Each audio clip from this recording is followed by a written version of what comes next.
Fintech. Ask, what next? Not, what if? The 7th Annual Fintech Conference. Federal Reserve Bank of Philadelphia. Philadelphia, Pennsylvania. Virtual, in person. September 7, 2023. Patrick T. Harker, President and Chief Executive Officer. Federal Reserve Bank of Philadelphia. Good morning, everyone, and welcome to this latest installment of what is quickly becoming not just one of the Federal Reserve Bank of Philadelphia's premier conferences but one of the premier conferences on fintech, period. Even though this one is a home game for me, so to speak, I still must preface my remarks with the standard Fed disclaimer. The views I express today are my own and do not necessarily reflect those of anyone else on the Federal Open Market Committee, FOMC, or in the Federal Reserve System. Or, as I like to put it, when you are recounting my remarks, just say, Pat said. Don't say, the Fed said. We have a full house here at the Philadelphia Fed, and more than 1,000 others joining us virtually.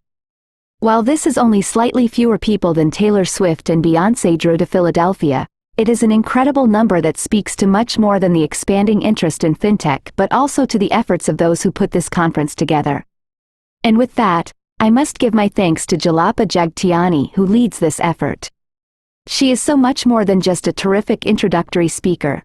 Julapa truly is the heart of this conference and a valuable source of information and contacts on a wide range of fintech topics, concerns, and approaches.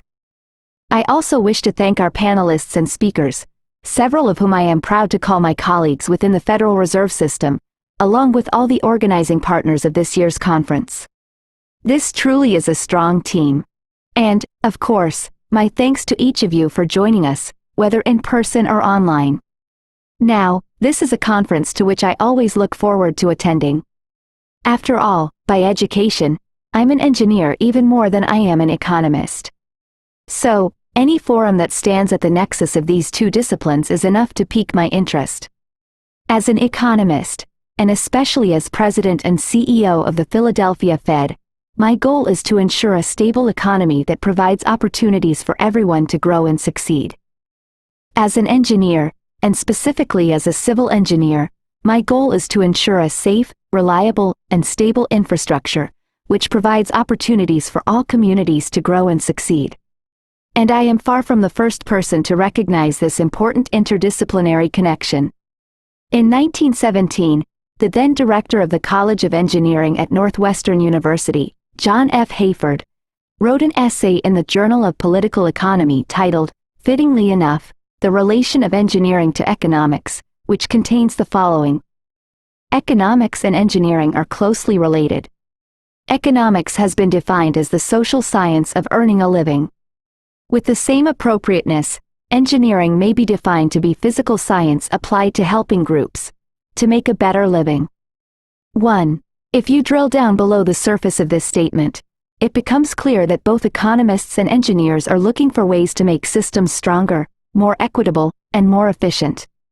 And we can see throughout history the advances in civil engineering which brought about both economic and societal advances. We can chart the progress from the days of siting cities within sheltered harbors or along navigable rivers and lakes, to the digging of canals and the laying of railroad tracks, which allowed for the siting of new cities, to the advent of the automobile and the airplane, which drastically shrunk distances, to the creation of the microchip, which enabled the birth of the internet and e-commerce, and, yes, fintech, which render one's location almost meaningless. Well, the same progress can be charted through our understanding and conceptualization of money. The barter system limited transactions to those in which two parties could come to agreement. I happen to have what you want at the moment you have what I want. The advent of cash, from cowrie shells to paper notes, meant that anyone who held those commodities would be in equal standing with the next person holding the same, making markets run more efficiently and fairly. But now our concept of money is changing. We no longer need to hold actual notes when electronic bank statements tell us how much is in our accounts, and any number of instant payment apps on our smartphones allow us to move virtual money to practically anyone in any corner of the world, again, rendering our locations practically meaningless. Yet, we still call a transaction made through code merely representing paper notes a cash transaction. Likewise, Our e-wallets hold credit cards that aren't cards at all, just graphical representations. And the development of cryptocurrencies and stablecoin is forcing us to further rethink our relationship with, and the nature and future of, cash. These changes come in some ways for the better, and in some that should raise concerns. Everyone here recognizes that fintech presents not just opportunities but also challenges, and that we will not ultimately succeed if we only focus on the former and ignore the latter. So, how do we view these innovations? How do we ensure adequate understanding of their risks and benefits? And how should public policy and regulation address these as they pose both benefits and risks to consumers and the economy at large? These are just a few of the questions swirling around the topic of fintech, which bring us to today and this conference. But the biggest question of all is not, what if, but, what next? This is the big question that will be in the background of every conversation over these 2 days. And my hope is that these conversations will keep us moving toward the answer. We are witnessing a technological revolution through AI, which holds tremendous promise for increasing productivity and allowing for more decisions to be made in real time. As an increasing number of institutions turn to AI-powered chatbots, the need for us to continue fine-tuning and securing this technology only increases. A recent story, too, in the New York Times highlighted a Las Vegas conference at which white-hat hackers were asked to help uncover vulnerabilities in the safeguards of AI chatbots. And many found ways to trick these chatbots into making misleading, unethical, and potentially dangerous statements.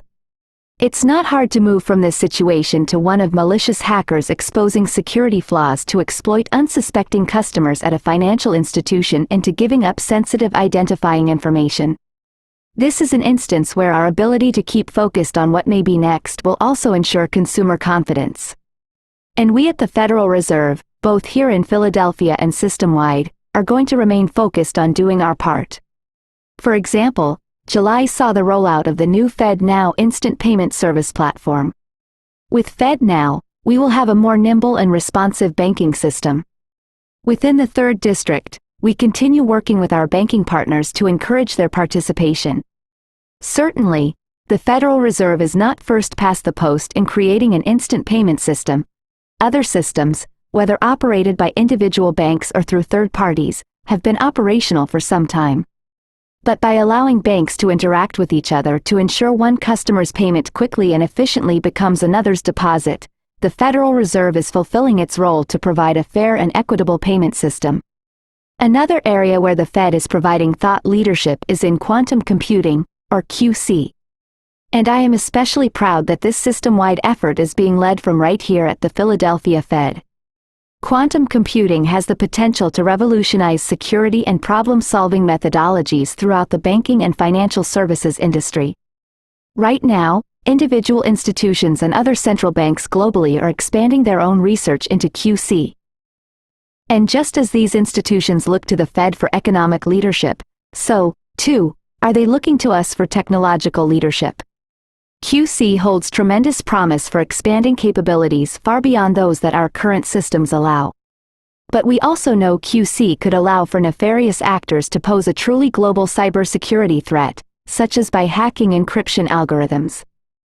And while there is noted progress in quantum-resilient encryption, as a banking regulator, ever-present technological change means we cannot take our eyes off the ball.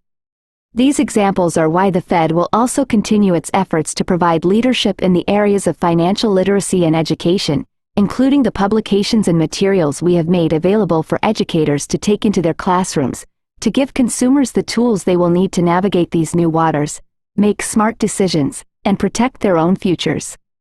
Thankfully, we are not alone in any of these efforts. Throughout the financial system are numerous partners, public and private sector alike, inside this room and watching online, who understand the importance of making sure we get the correct answer to the question, what next? And, as it just so happens, one of these partners is the subject of our first fireside chat. Rohit Chopra, Director of the Consumer Financial Protection Bureau, CFPB. Throughout his tenure leading the CFPB, and before it as a member of the Federal Trade Commission, Director Chopra has focused on issues of fraud prevention and economic and financial fairness. I am also honored to welcome him as he happens to be an alum of the Wharton School of the University of Pennsylvania, which is not only one of our conference's organizing partners, but where I also hung my hat as dean for many years in my prior life in academia. And leading the discussion will be the director of the Digital Assets Policy Project at Harvard University's Kennedy School of Government, Tim Massad. In addition to authoring numerous articles on crypto and financial regulation, Tim served as chairman of the U.S. Commodity Futures Trading Commission, a tenure that brought him front and center with numerous fintech issues, and as assistant secretary for financial stability at the United States Treasury. With that, it's time to get this 7th Fintech conference formally started. So, what next? Well, at this microphone, it's the director of the Consumer Financial Protection Bureau, Rohit Chopra,